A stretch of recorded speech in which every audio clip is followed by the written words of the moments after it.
So hello again. My name is Amir Dini, and we because it's a group effort to produce those videos. So we are here today at the number 16 video on scrap metal yards.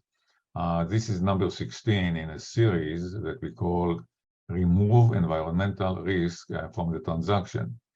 And when we say transaction, we mean the commercial or industrial real estate transaction. And the education that we deal with here is how to remove those risks. And the essence of it is that once we know the risk, we are better than half of the way to removal of the risks. And I just had today a long conversation with an attorney that represents my client. And there is quite a lucrative transaction that is right now dead in its tracks, okay, because of what I consider to be a lack of sufficient knowledge on the part of the actors in the transaction, part of the parties to the transaction. And I had to talk to the attorney for some time and convince him to do some meeting, like let's do a Zoom meeting so I can educate all parties to the transaction, all of them, buyers, sellers, real estate, realtors, attorneys, as to what really the concerns are there, because the transaction is dead right now, and it should not be that way. With a little bit of knowledge, more knowledge, it can move forward. It should not be dead. It could be a good transaction, but they need to understand it.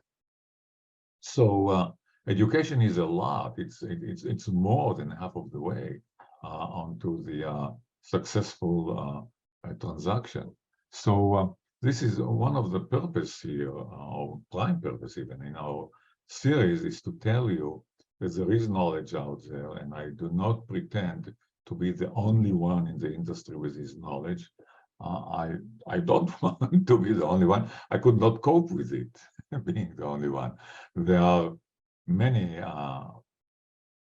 reputable, qualified professionals in our industry, and I would encourage you to talk to any of us and get more knowledge and understand the basics. The basics are not that complicated.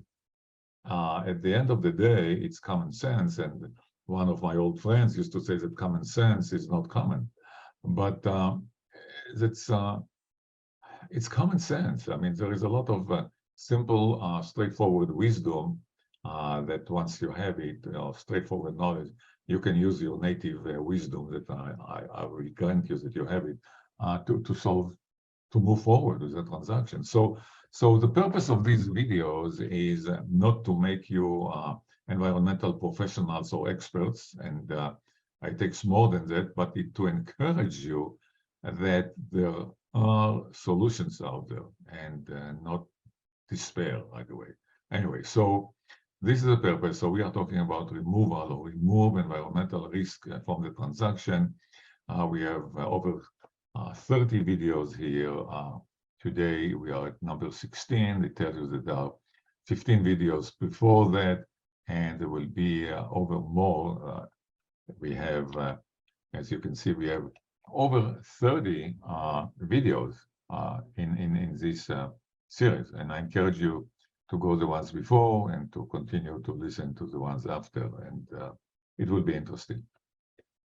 I've been doing it since 1988, phase 1 and phase 2 environmental site assessments, contamination cleanup and abatement, free introductory consultations. You can check me out and at website www.amirdini.com. But not only check me out, check out the information there. It's very nice, lots of videos there that will be fun to go through. And always free to call me at contact me at amia@amirdini.com. That's my email. You can text me or call me at 323-899-5001. I love problems. Problems is, I think, the essence of life, and I think that many of you will agree with me. Whenever we don't have enough problems, we look out for more problems, okay? Because that's what makes life interesting. Why do we play games? We play games because we want to create problems to solve them. So problems are the game of life. Others wiser than me said that life is a game, all right? And if we don't take it too seriously, then, and sometimes I know, sometimes we take it seriously. And I have this illness in me. I'm prone to sometimes take life too seriously, but at the end of the day, it's a game. And and a game means game is made out of problems. So we want to learn how to solve problems. And so in this series, I'm going to show you how to solve the problems of contamination. And the SBA, which is a prime United States agency responsible for small business, is a Small Business Administration. And as you may know and have heard, that small businesses is what make the USA, all right? This is the bone, the prime, let's say the most important thing, the most important bones, or if you wish, in the body of our economy is the small businesses. So SBA is there to help small business and in the commercial transactions. And whenever there is a commercial or industrial transaction, as the first thing that SBA tells the transaction that they are backing up, and they are backing up a lot, maybe most, if not all, of the transactions, not all, but probably most of the transactions. They say, whenever you get into it, number one, go through a list, a checklist, and when you check out the list, we will see right away if this transaction requires some environmental research about it. And once you check out the checklist, you will find out that probably many, if not most of the transactions require those environmental checklists and see if there is any environmental issues with them. And they have their standard operating procedure, 50-10-6, which is a Bible of all the transactions that they make. And inside this Bible, they have this book called Chapter 6, which is other core requirements. And in this book, which is Chapter 6, they have a sub-book or a secondary book, which is called Environmental Policies and Procedures, and how to go about all the environmental aspects of the transaction. And part of it is Chapter 3, Submission of Environmental Investigation Reports. And they say, you will find that many, if not most of the transactions require environmental investigation reports. And then they say that all such reports, transaction screens, phase 1 and phase 2, environmental site assessments must, bold letters, must be performed by an environmental professional. And who or what is environmental professional? SBA defer to the EPA, Environmental Protection Agency of the United States government. And EPA, just go online, put EPA, environmental professional, and you will see an entire chapter telling you who or what is environmental professional, who or what is qualified to do all these phase 1 and phase 2 environmental site assessments that determine the fate of these transactions. And once you go to the EPA, you will find they will talk to you about who qualifies as an environmental professional, what kind of certification and license they need, what kind of educational requirements they need, what else, what kind of experience they need to have, and what kind of relevant experience. The EPA also define what is relevant. And not enough if you are I don't know, an engineer, let's say you are even a civil engineer, but all your life you designed toilets, and I'm not saying it demeaning to demean anything or to make it little. I think the toilets are a very important part of life. All the sewer connections, all the plumbing, all the sewage systems that are connected with toilet. You cannot operate a house, you cannot live without a toilet. So it's very important, but I'm saying, so you take ones that design toilet and sewage system all their life, they may not qualify as an environmental professional. It has to be an a relevant experience. And so I'm happy to tell you that I qualify as an environmental professional, if only because I graduated in 1964 with a degree in mechanical engineering and additional credits in nuclear engineering and chemical engineering. For the next 20 years of my life, I worked with nuclear reactors, about 8 years, nuclear reactors, about this was about 8 years, yeah, and then about 12 years or so in chemical facilities, refineries, and graduated to be a general engineering contractor in 1989. And since then, I practiced as a consultant and as a contractor in the cleanup of contaminated properties, in the removal of underground storage tanks, installation of tanks.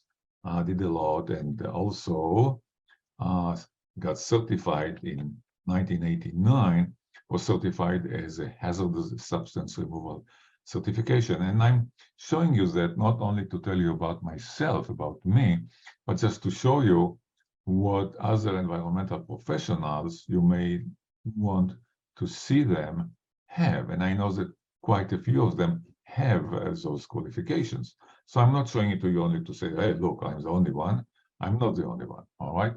But I've had this qualification since 1989. I think I was one of the very first one, because this certification of the removal of hazardous substances only came about in around 1989. So I'm an old timer. I don't consider myself to be old, although by certain criteria I may be considered old, but I feel very young. All right. So California EPA, State of California Environmental Protection Agency, at one time recognized me as a registered environmental assessor level 2. And in recognizing me as such, they indicated that I completed all the requirements for the most stringent level, all right, of environmental registration provided by the state, all right? So that's not a small thing, all right? And REA2, which I was registered as, is a project manager who can conduct all assessments and investigations, plus issue cleanup opinions, evaluate risk from contamination, and manage the cleanup of contaminated sites. So that's a lot, and I'm very happy to tell you that I qualified. But again, as I said before, I was not, and I'm not the only one that qualified. There are quite a few professional consultants around. I'm very happy to belong to this good professional group, and they are there.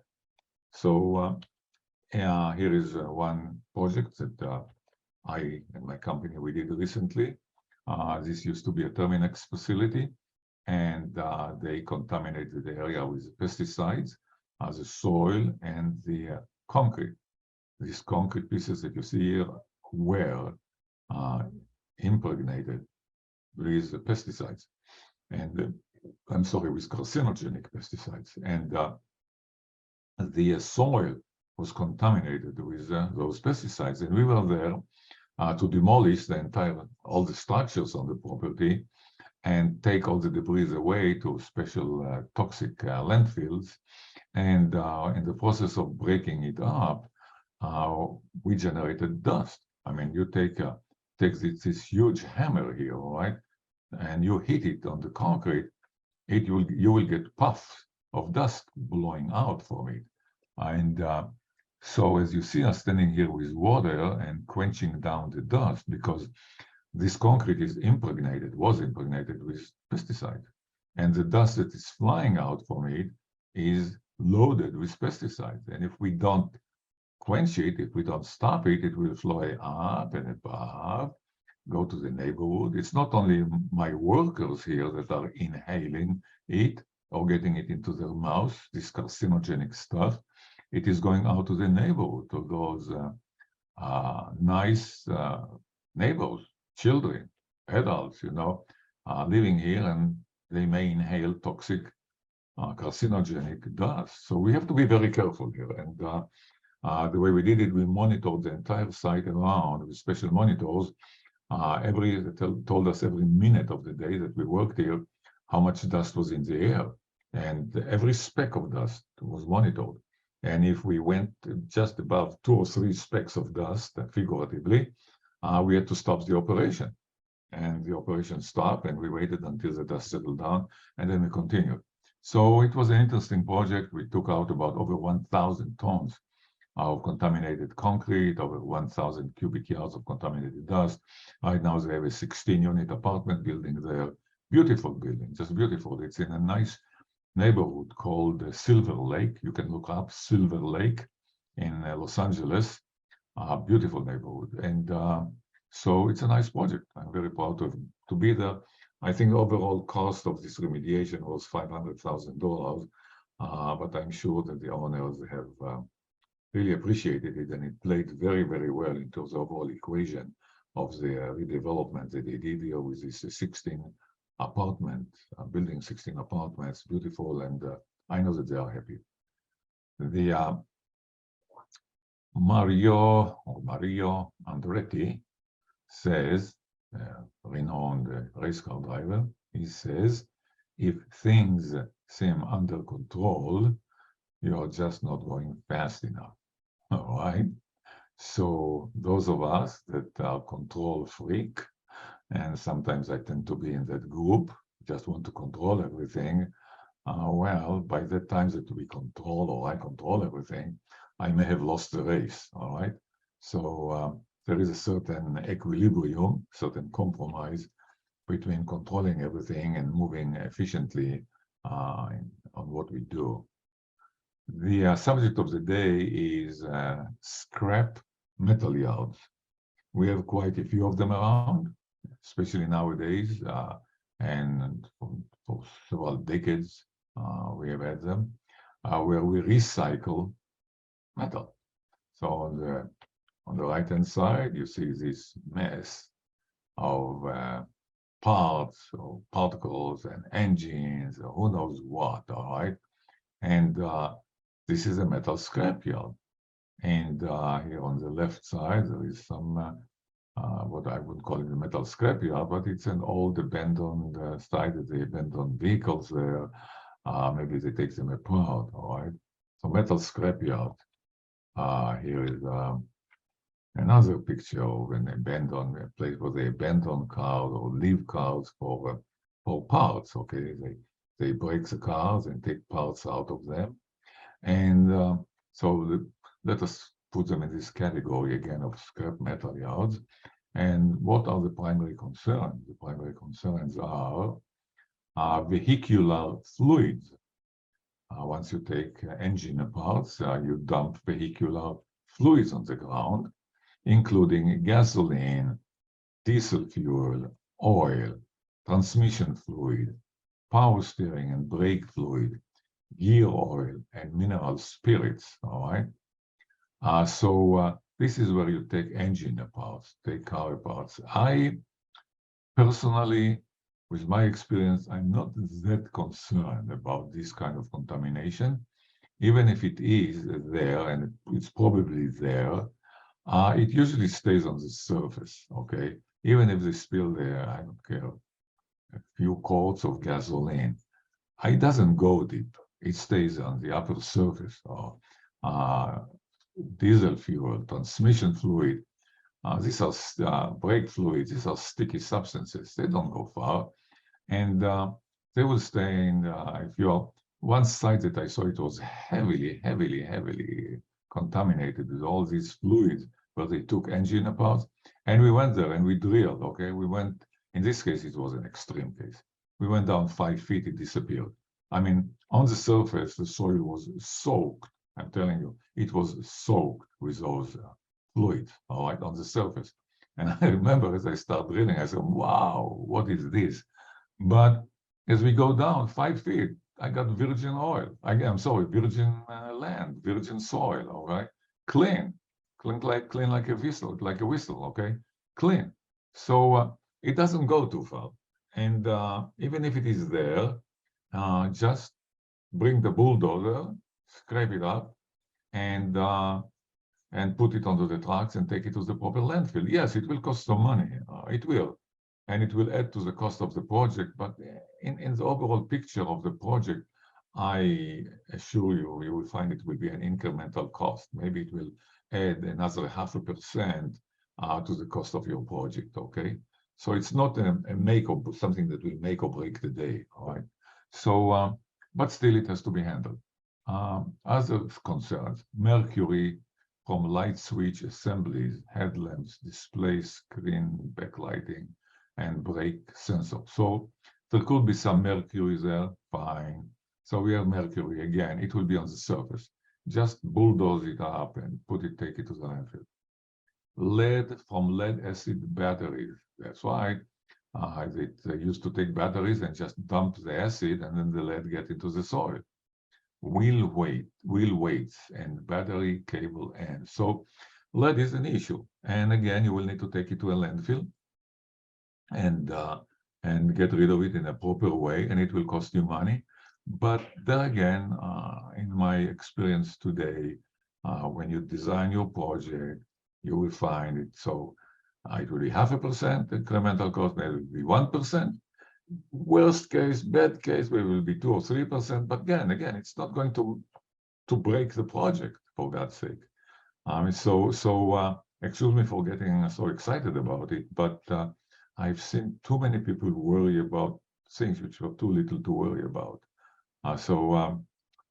Just clean it up, take it out. I'll be there to help you. I'll be happy to help you with this. PCBs, again, this is some kind of a highly toxic oil. PCBs from hydraulic fluids, again, it will contaminate, it will not go far away. Chlorinated solvents from degreasers, well, metal scrap yards, I don't know why I put it there. This is hardly the case. Chlorinated solvents from degreasers, that's hardly the case. But sometimes we find some chlorinated solvents in metal scrap yards. It will be the exception, not the rule. It's very easy to deal with. Here is a picture of what used to be a metal scrap yard. It's in the city of Riverside. And if you go online and check City of Riverside, you will see this picture there. And if you go on a VirusStor, this is a government database, you will be able right away to go in and find for yourself on this area. It's over 7 acres.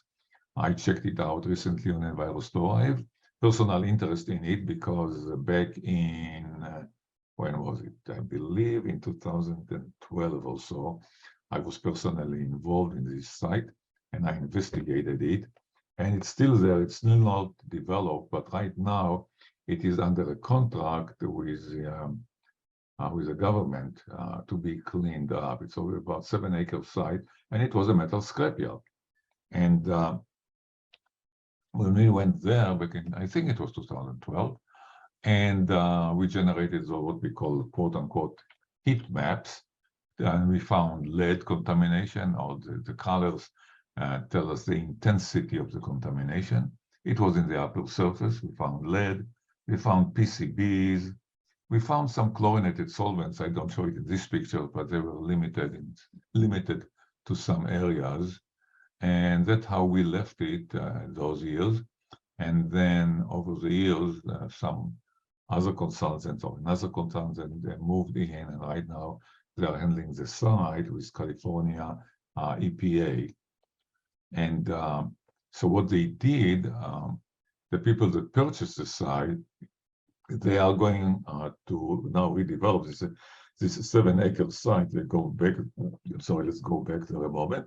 Okay, this 7 acre site, they have great plans for it, I believe, to redevelop it as residential apartments. They call them lofts. Residential apartments will be, this is the idea, and the developer purchased the site, and the site is still contaminated, and they are in contract with the state of California. Let's go there. Department of Toxic Substances Control. This is a sub-department of California EPA, and they went into what we call in our lingo, CLARA agreement. CLARA agreement, C-L-R-R-A. And here it is. And you can find it on the site. I just removed all names, etc., so as to make it generic. But if you want, you can explore it on the EnviroStore website. That's the website of the Department of Toxic Substances Control. It is public information. And they entered into agreement. You see, it's recent agreement, February 2022. Recent agreement executed California Land Reuse and Revitalization Act agreement. And this agreement there is a multi-page agreement. And so the acronym here is CLARA, California Land Reuse and Revitalization Act. So they entered into this contract now with the government, where they will do the cleanup under close oversight and supervision of the Department of Toxic Substances Control. They will pay a certain fee to the DTSC, that's how we call them. The DTSC will act as manager on the part of the California, government of California. They will manage the cleanup as on the regulatory side, and the consultant on the side of the developer will manage it in coordination with DTSC, and they will clean it up. And the benefit of doing it under this CLARA agreement for the developer is then once they crossed the T's and dotted the I's and did everything by the formula, by the agreement, they will get a clean bill of health from the government, where the government holds them, first of all, the government approves that everything is now 100% kosher for residential development, number one. Number two, they will never go back against them for this kind of contamination. They will hold them free and clear, all right? So this is the importance for the developer. And once they get into it, the bulk, the prime part of the cleanup there will be just scraping. Bring in all these scrapers. I think they're, if my memory serves me right, I think they're talking about 50,000 tons or 50,000 cubic yards or 50,000 tons or whatever it is there, okay, on the web. And they will remove it. But this is a 7-acre site. They will do some prime development there, and I'm sure that it plays well into their equations of the economic benefits of the project. So everything can be done, all right? And contaminated properties can be turned into some lucrative projects. So this is it for the day. And again, my name is Amir Dini, and Environmental Services Inc. That's my company, Amir Dini Environmental Services Inc. Feel free to call me and text me. I love questions. I learn from you, not less than what you learn from me. So just call me. I would love to talk to you, anything that you have in mind. So my phone number is 323-899-5001. My email is amia@amirdini.com. Thank you very much for being such a good audience. I really appreciate it.